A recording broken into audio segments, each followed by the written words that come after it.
fine Friday morning here in Eric Brownland, and we are going to take a look at lesson 4.4. So here we're going to set up some general definitions that we're going to use in later lessons, and that's this notion of what's a population versus a sample, and then how do we do different types of sampling methods, which is how do we take a sample from a population, and then how do we organize data with frequency distributions and then stem and leaf plots. So we're going to do all four of these things today. So here is the example problem that's going to kind of show up throughout this lesson.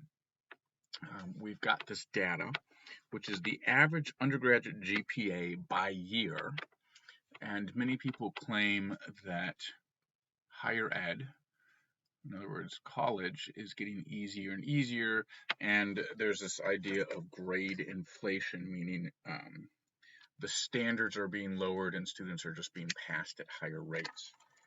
My grandpa and my father both have said these kinds of things to me about how much more difficult college was in the older days. So we're going to use statistics, which is a branch of mathematics, although some argue it is not mathematics, that involves collecting, organizing, summarizing, and presenting data, and then drawing general conclusions from that data. So we're going to take these data here and ask ourselves, is there evidence that there is grade inflation based on just what we have? So, write a verbal description of the information provided in the table. Do you think it supports grade inflation? Well, based on the table, we saw that the grades were going up as time progressed. So, yeah, maybe. So how do you think these numbers were calculated? Well, you know what GPA is, right? That is all of the classes you've taken. So the grade you got in all of those classes on a 4.0 scale divided by the number of credit hours you took. And there's some other little things going on in there, and that's GPA. So presumably what was done for these numbers here is somehow we went out and collected maybe all of the college students in the US, took their GPA and added them all together and divided by how many college students there are, and that's where we got a 2.93 average undergraduate GPA for all college students. Reality is I'm almost certain that did not happen. Grades are protected by, is it FERPA? Yeah, HIPAA is the medical one, FERPA is the other one. So I can't tell your grades to anyone unless you give me permission, or it's like the college or some other person that has the rights to them. So that gets at what probably happened here. So here, this little paragraph is pretty good. The elder way to gather GPA data would be to add the GPAs of every college student in America during each year, then divide by the number of students. So that's not realistic because there's tons of students out there. In fact, we've got 20 million students enrolled in American colleges.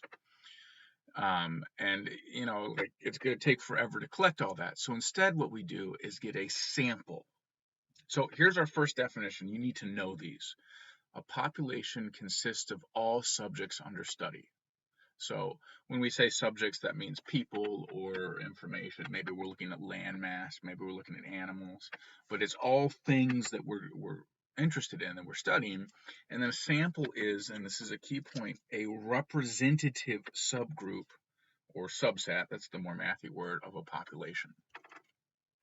So in our example here, the GPA we've been studying, that population is all American college students.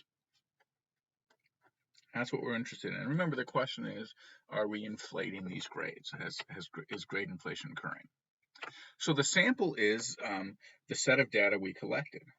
So the set of GPAs corresponding to different college students we collected. So I should be a little more specific here. It is the GPAs of students we have data for. How about that? It's terrible English, but we'll go with it. So our author is now going to tell us where he got that data. It's GPA data from a sample of 70 different colleges, computed the average. The thing that makes the data compelling is that the sample is representative of the population as a whole. We have to trust that that's true. We don't exactly know why, because we don't know how the sample was taken. Oh, here we go. The schools are chosen vary in size, cost, and geographic location. Some are public, some are private. So what do we mean by a representative sample? Well, when I teach this face-to-face, the most common way I say, hey, do you think the sample represents the population is, what if we took all the pre-med students attending Harvard and calculated their GPA? What would you expect it to be? Close to a 4.0, close to a 2.0, somewhere in between? If you know anything about med school, to get into med school, you have to be the cream of the crop, kind of like the nursing program here at Jackson College. You have to have the highest GPA, you have to have high test scores, and they only take those top numbers to get in. On the flip side, now this is a stereotype, but as a statistic, it tends to hold true. What if we were taking the business students at, say, Eastern University or Harvard for that matter? What would we expect the average GPA of those business students to be? I often like to say C's get degrees, and that sometimes holds true in the business world and really in any um, in any degree. Once you get your degree, most places don't care what your grades were, just that you had it. There are some out there that will ask for your GPA when they're hiring to distinguish, to further sort who they're willing to look at. But in general, once you have that certificate, your grades don't particularly matter. So in that sample, the Harvard GPA versus the business GPA, sorry, the med student GPA versus the business student GPA, that would not represent all college students. So we have to have some med students in there, have to have some business students, some fine arts, some engineers, some mathematicians, all of that to really represent a GPA for all college students in America.